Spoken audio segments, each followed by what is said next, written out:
क्या है शुभ नाम आपका? सुभाष शर्मा। सुभाष शर्मा जी हैं। ये कहाँ के रहने वाले हैं आप? जी, हम बड़ौदा से निवास हैं। बड़ौदा से रहने वाले हैं भाई साहब। और ये बड़ौदा से रहने वाले हैं और ये यहाँ इस आश्रम में मिले हमको। इस आश्रम का नाम क्या है? जलाराम आश्रम। जलाराम बाबा के आश्रम पे हमको मिले हैं ये आज अभी।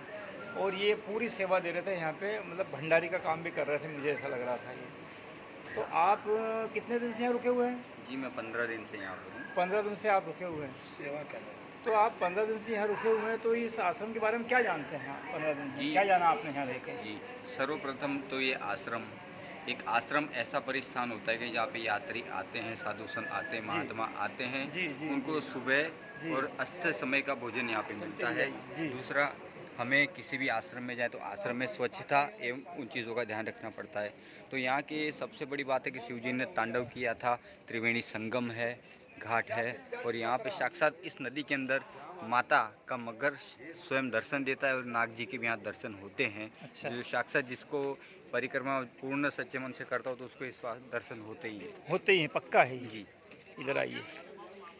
अब ये गुरुजी का क्या नाम है यहाँ गुरुजी रहते हैं उनका? ये 1008 महामंडलेश्वर के प्रमुख है गुजरात से। अच्छा। नागा साधु जी से स्वामी जी हैं। ये इनका आश्रम में ये अन्न क्षेत्र चलाते हैं। जी। यहाँ सभी भक्तों को दोनों समय का भोजन, दोपहर में चाय अच्छी तरह से मिलती है और सबका आदर सत्कार किया जाता किया है। जाता है। और मैं सुना है ऐसा कि यहाँ कोई पुरानी चीज़ें थी इस जगह पे पहले। जी, यहाँ पे पुरानी चीज़ें थी, जैसे शिव जी का शिवलिंग था।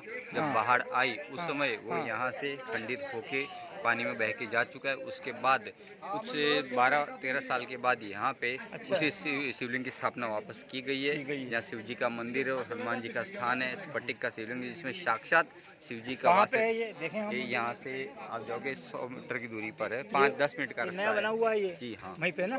जी जी जी। अच्छा, दूसरी बात मैं जानना था, ये करजन नदी के बारे में आप क्या जानते हैं? करजन नदी, करजन जो कर्ण ने बाण मारा था, हाँ। उस नदी, तो मतलब यही होता है कि इस नदी में नहाने से हमारा कर्ज मुक्त होता है। कर्ज हमने किसी से लिया है, किसी को बोला हुआ तो उधर मुक्त होता है। जी। तो ये एक सत्य है। कर्ज कब पूर्ण होगा? जब आप अंदर से अच्छे हो, आपका स्वास्थ्य अच्छा है, आपके स्वभाव अच्छे, आपकी सोच अच्छी, तो ही कर्ज विचार मुक्त अच्छा होना होते चाहिए, हैं। अपने विचार अच्छे विचारधारणा अच्छी होगी तो ये जी। चीज़ से मुक्त होती है। मुक्त होती है। बाकी जीवन में कर्ज किसी का मुक्त होता नहीं है। जो होता गलत नहीं। सोच उसका नहीं होगा, उल्टा नहीं, बढ़ेगा उससे। बल्टा बढ़ेगा बिल्कुल। चलो गुरुजी, आपसे मिलकर मुझे बहुत अच्छा लगा। दंड प्रणाम। बिल्कुल। चरण हम स्पर्श भी वंदन। एक स्वच्छता अभियान लेके चल रहे हैं, अखिल भारतीय मानव परिक्रमा सेवा संघ का। पूरे बैनर सब हमारे साथ, हम भी जाते हैं, माई की सफाई करते हैं, बाकायदा आश्रम पर जैसे ध्यान रख जाते हैं कि लोग कचरा फैला, जैसे आपका डिसिप्लिन था, अच्छा लगा वैसे मुझे एक तरीके से। कुछ कटु वचन में बोले बाबा ने, उसको मिठास लैंग्वेज में नहीं बोला, उन्होंने बोला अच्छा। उनका जी, हम कहना चाहेंगे उद्देश्य अच्छा था कि, उनका। आश्रम परिश्रम जो अन्य क्षेत्र होता है, जी। उनके कुछ नियम होते हैं, हाँ, जैसे वो मानते स्वच्छता, हैं, वो जरूरी है। कपड़े वस्त्र नाना धोना। जरूरी जरूरी वो। कुछ आप बीड़ी तंबाकू खाते हो तो जी, अंदर जी। प्रवेश नहीं कर सकते। जी। उसमें क्या अन्न अशुद्ध होता है, तो अशुद्ध खिलाना पाप हमें ही चढ़ता है। चलो गुरुजी, आपसे मिलकर बहुत अच्छा लगा हमें। प्रणाम। नर्मदे है, नर्मदे है, नर्मदे।